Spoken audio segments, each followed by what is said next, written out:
Mesdames et messieurs, c'est Petit Quick et je suis ravie de vous retrouver aujourd'hui dans cette nouvelle vidéo où on va parler de l'Orcana, puisque oui, vous n'êtes pas sans savoir que la nouvelle extension, l'Ascension des Floodborn, arrive ce vendredi 17 novembre et j'ai la chance de pouvoir vous présenter en avant-première les deux nouveaux decks de démarrage qui sont Ambre Saphir et Acier Améthyste. Ils sont juste ici, ils sont magnifiques. On va enfin pouvoir découvrir des nouvelles cartes de cette nouvelle extension et vous allez voir, elle est incroyable. Puisque moi j'ai eu un petit aperçu, je me suis déjà spoil certaines cartes. Mais au moins, là on va pouvoir les découvrir en vrai et en plus on aura le plaisir d'ouvrir 2 boosters à la fin de la vidéo puisque chaque deck de démarrage contient un booster avec 12 cartes aléatoires à l'intérieur. On adore.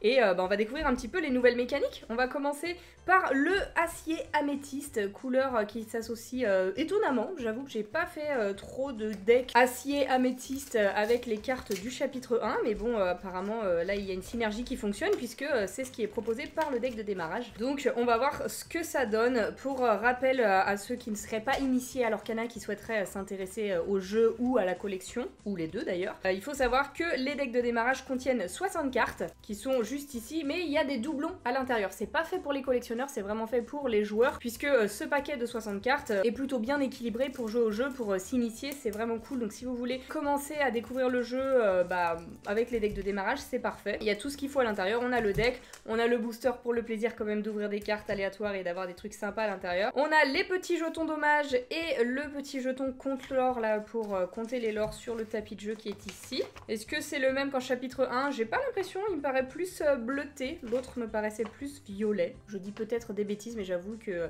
je ne l'utilise pas hein, quand je joue en tournoi, on pose directement les cartes sur la table et on compte les lores avec l'application Lorcana. Et à l'intérieur, on a aussi un petit guide pour nous expliquer les règles du jeu. Tout est rappelé ici, donc c'est plutôt cool. Et en plus de ça, on a un petit paragraphe pour nous expliquer comment jouer ce deck Améthyste Acier. Ah, il y a même un truc pour construire un deck, je sais pas si c'est des conseils ou pas, j'avoue j'ai pas lu tout ça. Mais c'est assez complet, voilà, c'est vraiment fait pour ceux qui veulent s'initier à l'Orcana, donc c'est génial. Et donc, eh bien, on va découvrir tout ça. Je mets le petit booster sur le côté, on le découvrira à la fin de la vidéo. Et on peut ouvrir du coup notre deck de 60 cartes Acier Améthyste. Voyons voir du coup qui on a. Alors déjà, les deux cartes maîtresses de ce deck qui sont mises en avant, c'est Merlin et Tiana qui sont les deux brillantes. Hein. Dans chaque deck de démarrage, les personnages que vous voyez sur le devant du deck, eh bien, c'est deux cartes foil qu'on retrouve dans le booster. C'est une rare et une super rare, donc ça c'est vraiment cool. C'est bien qu'ils aient mis deux petites brillantes. Je vais les protéger d'ores et déjà. Pour la collection, ça peut servir de protéger bien ces cartes. Voilà, et si on s'attarde un petit peu plus sur leur pouvoir, qu'est-ce qu'ils font? Ce petit Merlin, du coup, il a la capacité bataille d'esprit. Chaque fois que vous renvoyez l'un de vos personnages dans votre main, ce personnage gagne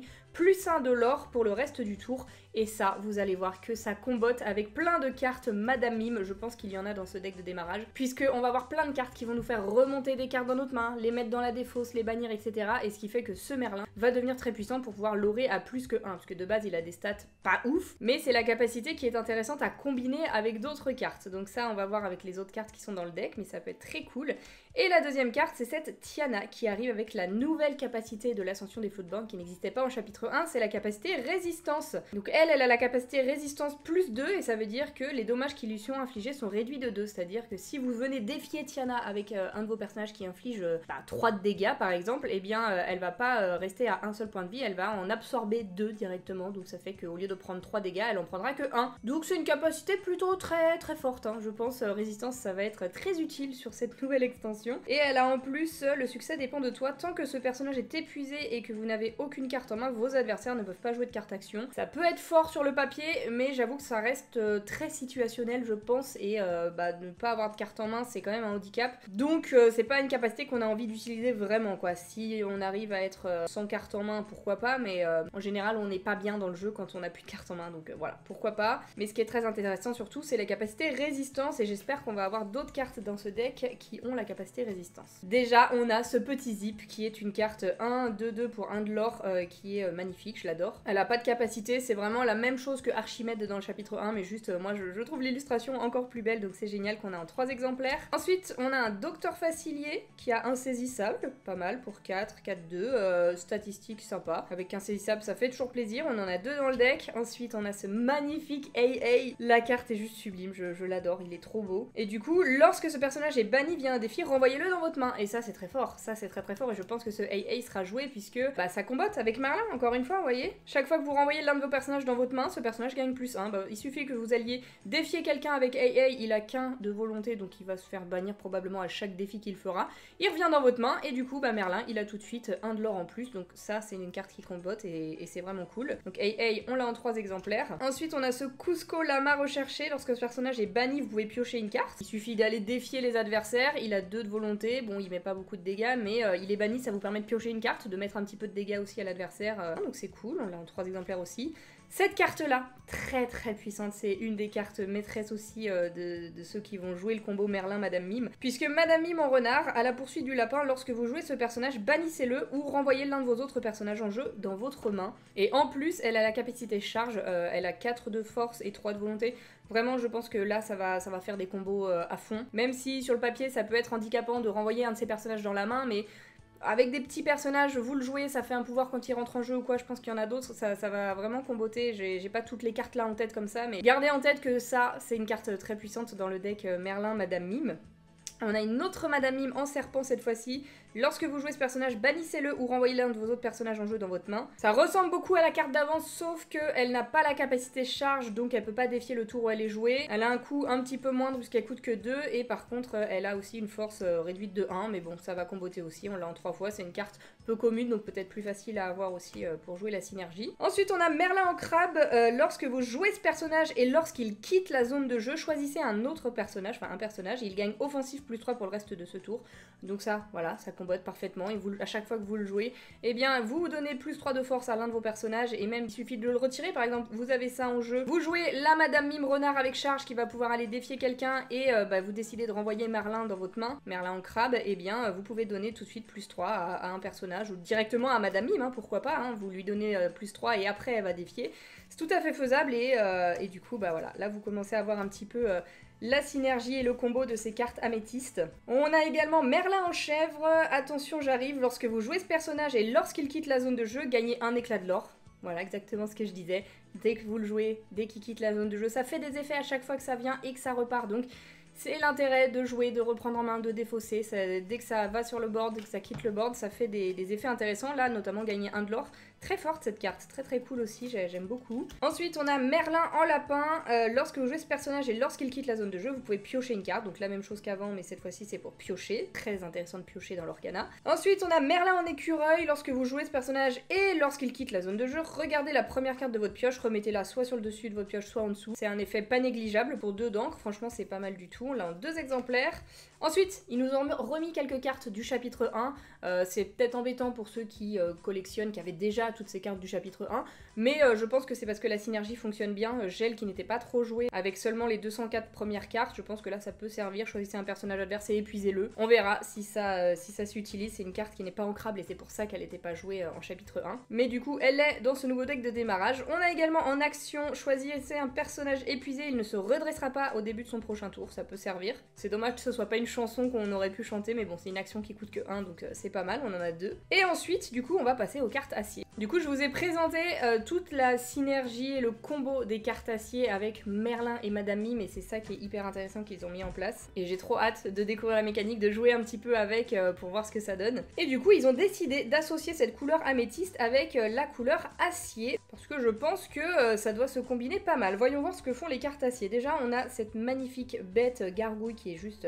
insane, l'illustration est magnifique, qui dit: lorsque vous jouez ce personnage, vous pouvez choisir un personnage et lui infliger 1 de dégâts. Franchement pas mal, petit effet qui arrive au moment où il est posé sur le board, donc ça peut être cool si à chaque fois vous le reprenez en main, vous le rejouez avec les capacités de Madame Mime, donc pourquoi pas, on en a 2 dans le deck. Ensuite on a Benja. Lorsque vous jouez ce personnage, vous pouvez choisir un objet et le bannir. Ça c'est cool, parce que dans le chapitre 1 on avait que la bête en personnage qui pouvait bannir les objets, donc là on a une carte sensiblement la même, qui coûte un peu moins cher, qui a des stats moins bonnes, mais qui lore toujours à 2, donc pas mal. Je pense qu'il sera joué, ce petit Benja. Ensuite, on a Cendrillon. Lorsque vous jouez ce personnage, vous pouvez piocher une carte puis en défausser une.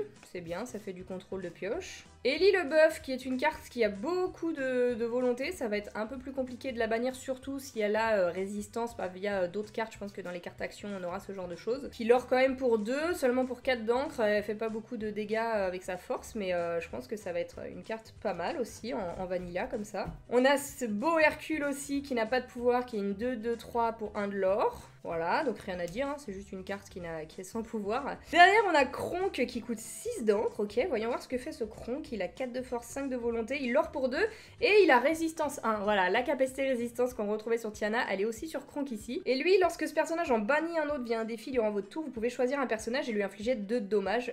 C'est très fort. Très très fort. C'est une carte rare donc malheureusement ça va être un peu plus compliqué d'aller la trouver dans les boosters. Là je pense qu'elle est en un seul exemplaire, ouais, dans ce deck de démarrage. Mais très forte cette carte. Il est vraiment là pour aller défier les autres quoi. Hein. Il prend moins de dégâts et il a beaucoup de force, pas mal de volonté. Et résistance quoi. Résistance, il permet d'infliger 2 de dommages en plus. Non, cette carte est très cool. Ensuite on a Lawrence qui a 0 de force, 4 de volonté. Tant que ce personnage n'a aucun jeton dommage sur lui, il gagne plus 4 de force. Ok, donc lui c'est vraiment le personnage qu'on veut avoir sur le terrain sans avoir de dommages sur lui. Il faudra le soigner pour qu'il soit efficace.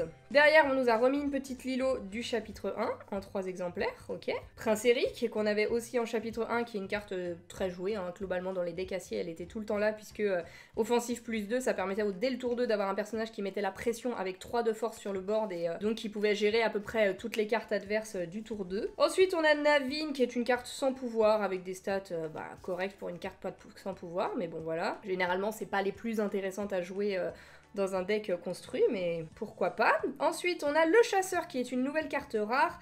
Lorsque ce personnage est envoyé à l'aventure, vous pouvez piocher une carte puis en défausser une, ok. Ça l'or quand même à 2 pour une carte qui coûte que 2, donc il a très peu de force et très peu de volonté, hein. Il va se faire bannir très très vite. Mais ça permet d'avoir du contrôle un petit peu aussi sur sa main, pourquoi pas, on l'a qu'en un seul exemplaire. Derrière, on a le prince qui a rempart plus résistance, ça c'est cool, ça c'est très cool parce que ça veut dire qu'il a que 3 de volonté, mais avec la capacité résistance, on va lui mettre moins de dommages et rempart. Ça veut dire que les personnages qui vont vouloir nous défier devront cibler en priorité le prince qui a rempart, enfin tous les personnages qui ont rempart. Donc ça peut permettre de protéger d'autres cartes améthystes qu'on a vu juste avant. Ensuite on a Tiana qui n'a pas de pouvoir, c'est une 1-1-3 qui n'existait pas en acier, donc ça fait plaisir d'en avoir, c'est assez joué. Carte action dernier canon, un objet qui pour 1 d'encre permet de bannir cet objet. Choisissez un personnage, il gagne offensif plus 3 pour le reste de ce tour.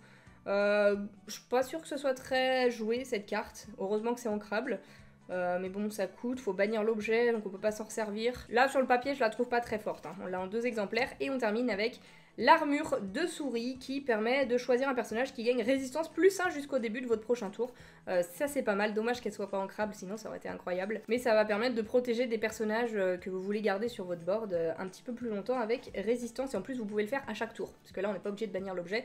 Donc c'est plutôt intéressant. Du coup voilà pour ces 60 cartes du deck Merlin et Tiana. C'est très cool parce que la mécanique change vraiment de ce qu'on avait au chapitre 1. C'est pas mal je trouve parce que pour avoir joué beaucoup en chapitre 1 avec les 204 premières cartes, on avait que des decks rubis améthyste ou embrassier. C'était vraiment les 2 decks qui sortaient du lot. Et là on découvre des nouvelles mécaniques avec améthyste, acier. Et ce truc là de Madame Mime Merlin, je pense que ça peut être très fun à jouer. Donc ça change totalement la façon de jouer à l'Orcana et c'est vraiment génial. Ça apporte un petit peu de fun, vraiment j'adore. Et maintenant on va pouvoir découvrir du coup le deuxième deck de démarrage avec la méchante reine et Gaston, Ambre Saphir. Allez, c'est parti. Alors du coup on a toujours le deck de 60 cartes, le petit booster cette fois-ci avec l'illustration de Raya.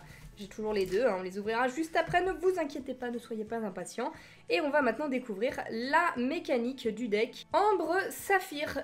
J'adore, moi j'avais un deck que je jouais beaucoup avec ces couleurs-là, jaune-bleu, et ça marchait plutôt très bien en tournoi. Donc là, voyons voir, qu'est-ce qu'ils disent. Le travail d'équipe rend le rêve possible dans ce deck. Plus vous avez de personnages 7 nains de Blanche-Neige en jeu, plus ils sont efficaces. Une fois que Grincheux, sale caractère, apparaît, vos autres 7 nains obtiennent plus 1 de force. Ok, donc là on va avoir une combinaison avec les 7 nains, ça c'est génial. On va avoir du Grand-Duc important, Christophe, ok. Débloquer la puissance du deck Ambre Saphir grâce à un solide travail d'équipe. Ok, donc là on va avoir pareil des cartes qui combattent entre elles comme les 7 nains. Alors, déjà, les 2 cartes maîtresses, c'est la reine et Gaston, qu'on a en brillante comme Merlin. Et Tiana juste avant, donc on va les protéger. Voilà, et regardons leur capacité. Donc la reine est une altère, donc une carte Floodborn, c'est l'ascension des Floodborn pour cette nouvelle extension. Donc on va avoir beaucoup de personnages qui se jouent en altère, puisque ce sont des personnages Floodborn. Et du coup, elle coûte 5 habituellement, mais elle peut être jouée en altère pour 2 seulement, avec un autre personnage, la méchante reine, qui est sûrement dans le deck, on verra juste après, parce que sinon c'est pas très intéressant. Et sa capacité, c'est que lorsque ce personnage est envoyé à l'aventure, choisissez un personnage qui gagne plus 4 de force et un personnage adverse qui subit moins 4 pour le reste de ce tour.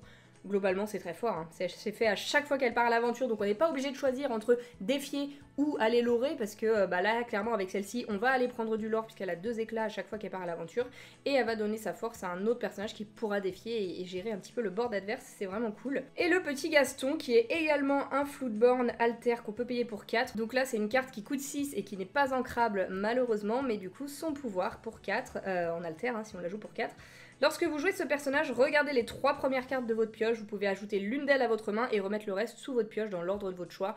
Ça c'est cool, parce qu'on n'est pas obligé de chercher une chanson ou un personnage, on peut vraiment prendre une action, ou un personnage, ou une chanson, ou un objet, ce qui n'existait pas jusqu'alors dans le chapitre 1, donc c'est très fort. On gère un petit peu notre pioche comme on veut, si on a des cartes pas intéressantes, on peut direct les remettre en dessous, et ça faut pas le sous-estimer, c'est vraiment fort. En plus, elle lore pour 3, donc c'est extrêmement fort, elle a des stats qui sont plutôt correctes. Je pense que ce Gaston sera joué avec des decks Saphir, tout simplement. Voilà. Voyons voir maintenant les autres cartes de ce deck de démarrage. On nous a parlé des 7 nains, et ouais, les 7 nains, ils sont trop cool, ils combattent entre eux. Alors, je sais pas combien on en a.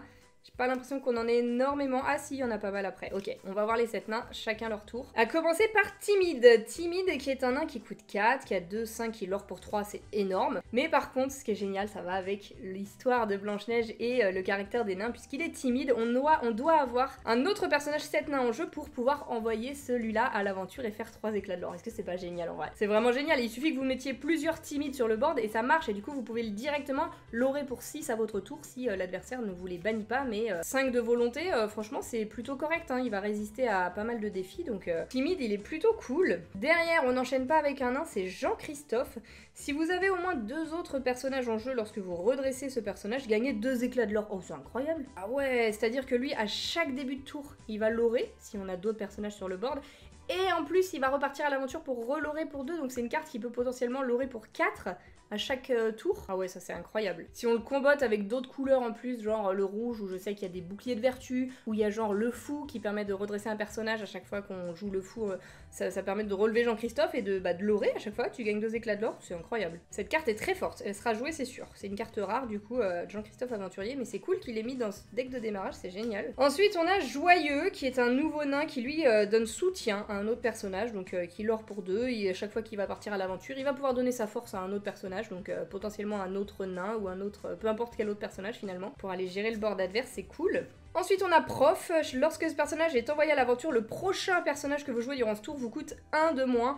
Ça c'est génial, parce que c'est comme une lanterne, sauf que en plus de ça, vous allez faire du lore, puisque vous allez gagner 2 éclats de lore, et ça vous permet de jouer les autres personnages moins chers, exactement comme la lanterne, il est ancrable, c'est un nain en plus qui va comboter avec les autres nains, si on en a, et même tout seul, je pense que c'est une carte qui est viable, même si on fait pas la synergie des nains. Cette carte-là est très très forte, je pense qu'elle sera fort jouée là, avec les nouvelles cartes de l'extension. Ensuite, on a Simplet, lorsque ce personnage est banni, vos autres personnages 7 nains gagnent plus 2 jusqu'au début de votre prochain tour. Ok, ça peut servir à aller gérer le board adverse un petit peu en allant le cracher sur d'autres cartes et ensuite attendre que les autres nains aillent défier également. On a ce Gaston qui est un mélomane, ah, ça c'est cool, il a juste ça comme capacité mais c'est très fort, on a vu en chapitre 1 avec Ariel qui était la seule mélomane intéressante vraiment à jouer. Il y avait Cendrillon mais elle était quand même un petit peu moins intéressante, là pour 3 pareil, mélomane 5 je pense qu'il sera joué, ça c'est sûr, on l'a 3 fois. Le Grand-Duc, vos personnages princesse, prince, reine et roi gagnent plus 1 de force, ça c'est cool, on avait déjà une petite synergie princesse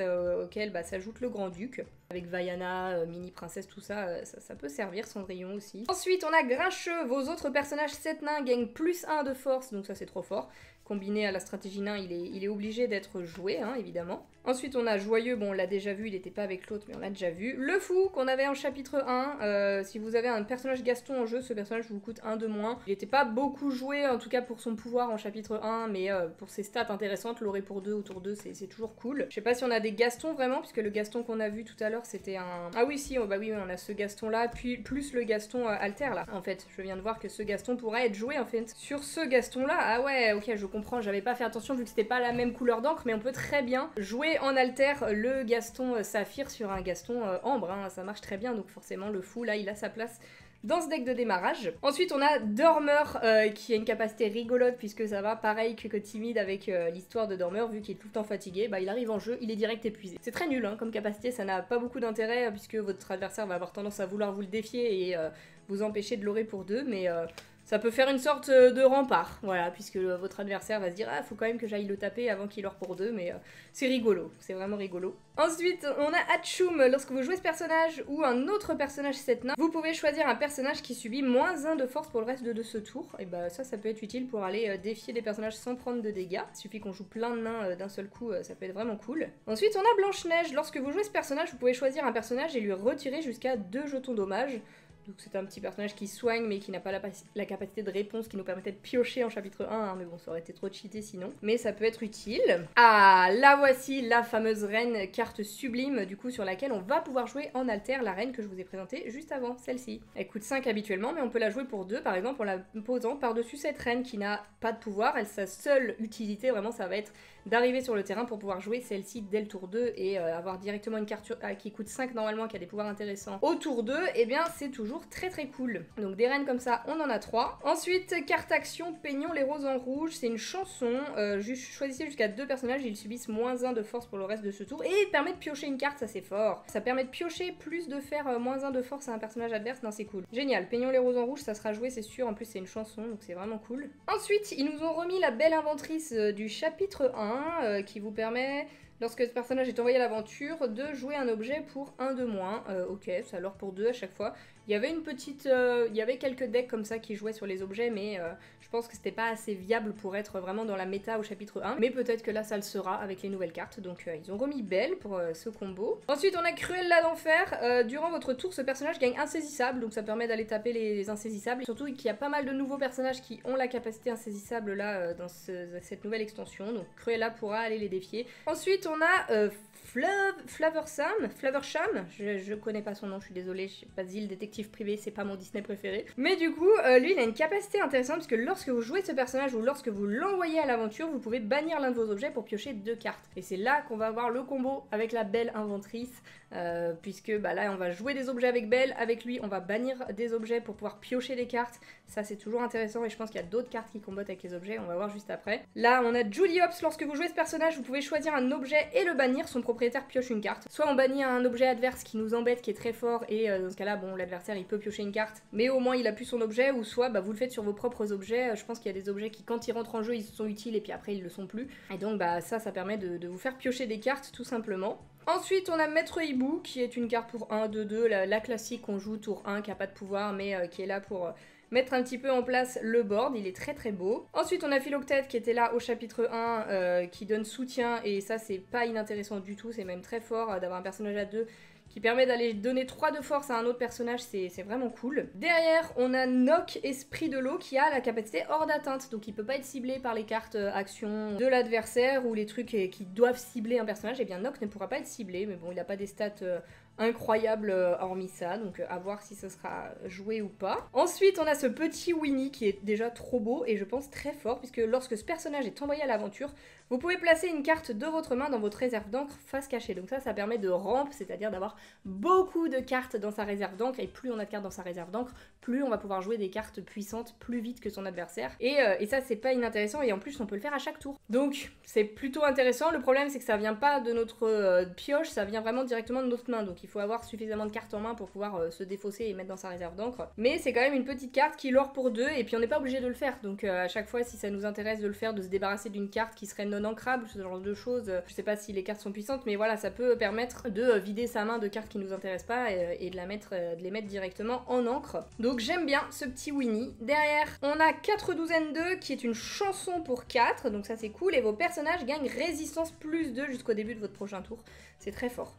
C'est une carte saphir, les amis, très très forte, puisque d'avoir résistance plus 2 sur tous ces personnages jusqu'au tour de l'adversaire, enfin pendant le tour de l'adversaire aussi, c'est extrêmement fort. Ça veut dire qu'on peut aller défier à notre tour sans prendre trop de dommages, et en plus pendant le tour de l'adversaire, même s'il vient nous défier, bah bonne chance pour aller nous bannir nos personnages. Je pense que c'est une chanson très forte qui sera très très jouée dans ce chapitre 2. Derrière, on a le projectile de fortune. Choisissez l'un de vos objets et bannissez-le pour infliger 5 dommages à un personnage au choix. Celle-ci, je suis un peu plus mitigée, je pense que ça sera pas beaucoup joué jouer, c'est une 3 non ancrable et qui nécessite de bannir un objet en plus pour infliger 5 de dégâts à un personnage. Je trouve ça pas ouf. Je trouve ça pas ouf, mais peut-être que je me trompe, hein. Je suis pas la meilleure deck buildeuse du monde, mais sur le papier, ça me paraît pas incroyable. Après, on a l'arbalète de Croc du Dragon. Si on l'épuise et qu'on dépense 2 d'encre, choisissez un personnage, il subit -2 pour le reste de ce tour. Et sinon, on l'épuise et on bannit cet objet et on choisit un personnage dragon et on le bannit. En vrai, pourquoi pas? Il y a eu pas mal de dragons qui se sont rajoutés entre Sissou, Madame Mime. Il y a Maléfique aussi, dragon qui existait dans le chapitre 1. Mais est-ce que ce sera réellement utile? Est-ce qu'il y a suffisamment de dragons embêtants pour jouer cette carte? Je suis pas sûre. Je suis pas sûre et puis l'autre capacité est pas très forte donc... Pas sûr que l'arbalète soit très utile, mais bon, on verra. La marmite de Gumbo, on l'épuise, on choisit jusqu'à 2 personnages et on leur retire un jeton dommage chacun. Pourquoi pas, ça permet de soigner un peu comme une Zirgouflex, mais sur 2 personnages différents, donc je pense que ça peut être pas mal, et en plus il reste en jeu à chaque fois, donc why not. Ah, la glace à l'eau, lorsque vous jouez cet objet, vous pouvez piocher une carte, et c'est ça l'objet dont je vous parlais, puisque si vous le reprenez en main ou si vous le défaussez, eh bien on s'en fiche, l'intérêt de cette carte c'est au moment où elle est jouée, elle reste sur le board, mais sinon elle a une autre capacité qui permet de choisir un personnage et de retirer jusqu'à 2 jetons dommages sur lui, mais ça bannit l'objet, et je pense que ce pouvoir ça sera très situationnel, et on va plutôt préférer garder les glaces à l'eau pour utiliser le pouvoir de Flaversham ou de Judy Hopps qu'on a vu juste avant. Et je sais qu'il existe également la carte de Nick Wilde qui n'est pas dans le deck a priori, mais qui permet de reprendre une glace à l'eau en main au lieu de la bannir quand elle doit être bannie, donc je pense que c'est un truc comme ça. Donc voilà, ça vous permet de la récupérer en main, de la rejouer, de la récupérer, de la rejouer, et ça vous permet comme ça de piocher un petit peu à l'infini. Voilà pour la présentation des 2 decks de démarrage. J'espère que mes explications ont été assez claires. C'est pas évident de vous les présenter sachant que je ne les ai pas joués, j'ai pas encore joué avec, mais bon, à force de faire des tournois et de jouer à la ligue Lorcana tous les samedis matins, je maîtrise un petit peu mieux le jeu que pour les premiers decks de démarrage quand je vous les ai présentés, donc j'arrive à voir quelques mécaniques qui sont intéressantes. Maintenant, j'ai très hâte forcément de les tester en situation et de jouer avec ces 2 decks de démarrage. Évidemment, à vous de me dire lequel vous tente le plus. Est-ce que c'est le améthyste acier ou le ambre saphir? Je vous laisse me dire ça en commentaire. Et maintenant, je ne vous fais plus attendre. Je sais que vous attendez tous l'ouverture des 2 boosters pour découvrir des nouvelles cartes et espérer peut-être avoir une légendaire ou une enchantée, je sais pas. J'avais eu beaucoup de chance sur mes boosters des decks de démarrage du chapitre 1 puisque j'avais eu une légendaire dans chaque booster. Donc souhaitez-moi bonne chance, j'espère qu'on aura la même luck sur ces 2 boosters là.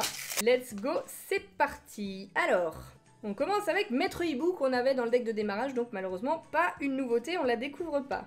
Hachoum, on l'avait découvert aussi. La Bonne Fée, ça c'est une nouvelle carte. Elle est magnifique, l'illustration, et du coup lorsque vous jouez un personnage Cendrillon, vous pouvez choisir un personnage et l'épuiser.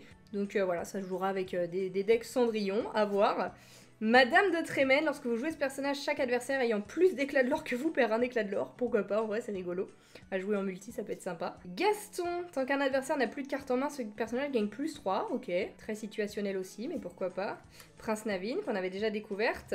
Boîte de sardines, c'est un objet, vos personnages épuisés gagnent hors d'atteinte. Oh, c'est trop fort ça! Ah ouais, ça je pense que ça sera vraiment joué, parce que du coup, les personnages qu'on a d'épuisés, l'adversaire sera obligé de venir les défier avec ces personnages qu'il a en jeu. Il pourra pas nous les bannir avec un feu du dragon ou ce genre de choses, donc franchement sympa. Ensuite, on a Mergotel, ce personnage entre en jeu avec 3 jetons dommage. Celle-ci, je l'avais vue avant et elle combote parfaitement avec Réponse du chapitre 1 qui permet de soigner un personnage de 3 pour piocher 3 cartes. Donc là, clairement, cette carte, elle a été créée pour ce combo-là et c'est cool. Ensuite, on a le prince qu'on a déjà vu. Oh! Je suis allée très vite, je savais pas que c'était... Ah, mais ça veut dire qu'on a 2 légendaires! Waouh! En fait, là, on était arrivé à la rareté, on était au rare, et du coup, on a eu une légendaire en première carte. Du coup, ça veut dire qu'on a 2 légendaires. Oh, le booster de zinzin! Et du coup, on découvre Donald, qui est une 5-1-5 pour 1 de l'or, qui a insaisissable. Voilà, je vous disais qu'il y avait beaucoup de personnages qui ont insaisissable, et ce personnage gagne +1 de l'or pour chaque jeton dommage sur lui. Ah bah ça, c'est pas inintéressant, il suffit qu'il ait 4 jetons dommage sur lui par quelconque moyen, et bim, il or pour 5. Vraiment incroyable. Et du coup, on enchaîne avec une autre légendaire derrière. Oh non, c'est incroyable. Oh non! Qu'est-ce qu'ils ont fait? Lorcana, ils ont changé leur façon. Ou alors j'ai un booster qui est défectueux. Mais avant, quand on avait une carte légendaire, on pouvait pas avoir une rareté inférieure derrière. Alors je sais pas pourquoi là ça a changé, mais du coup, je suis trop déçue parce que je m'attendais vraiment à avoir une double légendaire. Et finalement, c'est pas le cas sur ce chapitre 2, j'ai le seum. Bon, c'est quand même une super rare, c'est pas mal du tout. C'est Raya, ok, chef des terres de cœur. Il fait quoi? C'est une alter 4. Ce personnage ne subit aucun dommage lorsqu'il défie un personnage blessé. Oh, c'est pas mal, surtout qu'elle va être là pour aller castagner, hein, Raya. Pas mal. Bon, dommage, c'est pas une légendaire, mais une petite carte sympa pour jouer. Et attention derrière, une simple commune de Cusco en brillante. Ah! Et la petite pièce de puzzle, du coup, nouveau puzzle, c'est pas Mickey cette fois-ci, c'est Minnie. Ah, je sais pas quoi penser de... Bon, en vrai, si, c'est cool, on a eu une légendaire. En vrai, on va pas se plaindre, mais je m'attendais trop à avoir 2 légendaires. Et non, je me suis fait brain. Et il nous reste ce deuxième booster à ouvrir. Hop, c'est parti. Alors, on commence avec Grincheux, qu'on connaissait déjà. Je suis coincé, on connaissait. Le monde qui est le mien, chanson d'Hercule. Choisissez l'un de vos personnages blessés et redressez-le. Celui-ci ne peut pas être envoyé à l'aventure pour le reste de ce tour. Et piochez une carte, c'est fort. Ok, dès qu'on peut piocher, de toute façon, c'est fort dans le jeu, donc vraiment, petite chanson sympa, ça peut être chanté, donc vraiment cool. Ratigan 4-4-1 qui est insaisissable, Laura 2, sympa. Basile de Baker Street, c'est une carte qui a soutien, elle est pas si forte que ça sur le papier, mais du coup, il y a un Basile qui va pouvoir se jouer en alter, c'est un Floodborn. Du coup, bah, celle-ci est intéressante pour être la petite carte de base et rajouter l'alter par-dessus. Ensuite, on a Prince Naveen, ok, bah, lui, on connaît maintenant. Ellie le Bœuf, on l'avait eu dans le deck. Rebondir, carte action. Choisissez l'un de vos personnages et renvoyez-le dans votre main pour renvoyer un personnage adverse dans la main de son propriétaire.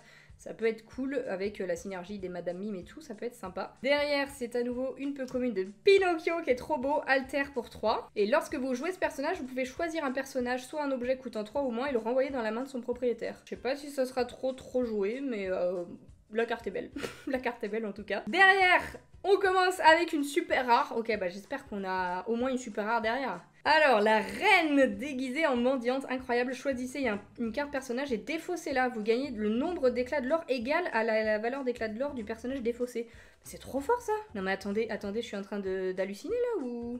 Ça pour moi c'est hyper fort. Il existe des cartes dans le jeu, genre Dingo, qui a 4 éclats de l'or sur lui, qui a une force de 10 et une volonté de 10. Là vous êtes en train de me dire qu'avec ma petite mendiante, je vais juste épuiser ma petite mendiante et dire bah le petit dingo là que t'as chez toi, tu le bannis et en plus moi je prends les éclats de l'or du personnage. C'est incroyable. Incroyable celle-ci, vraiment. Alors elle est pas ancrable heureusement, sinon ça serait over-cheaté. Mais je trouve ça très fort, très fort. Je pense qu'elle sera pas mal jouée. Et derrière on a quand même à nouveau une super rare. Je pense que j'avais un bug sur mon booster d'avant, c'est pas possible. Cendrillon! Ah ça c'est une carte intéressante. Celle joue en alter pour 5.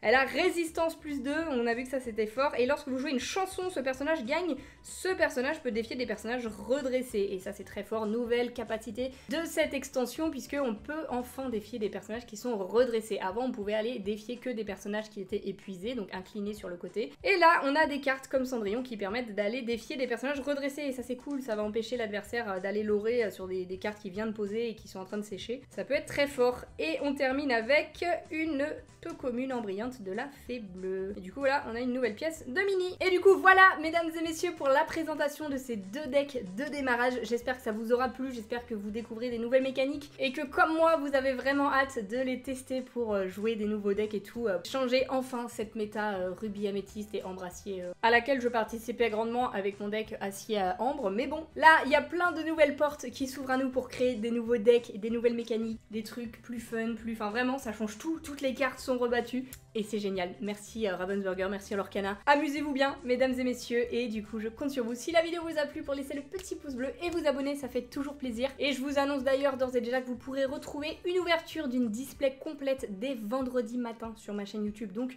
abonnez-vous pour pas louper ça. Dès le 17 novembre au matin, vous aurez l'ouverture de la display chapitre 2. Et on espère paquer des petits bangers et découvrir plein de nouvelles cartes. Bref, sur ce, en attendant la prochaine vidéo, je vous fais d'énormes bisous. Et je vous dis à bientôt!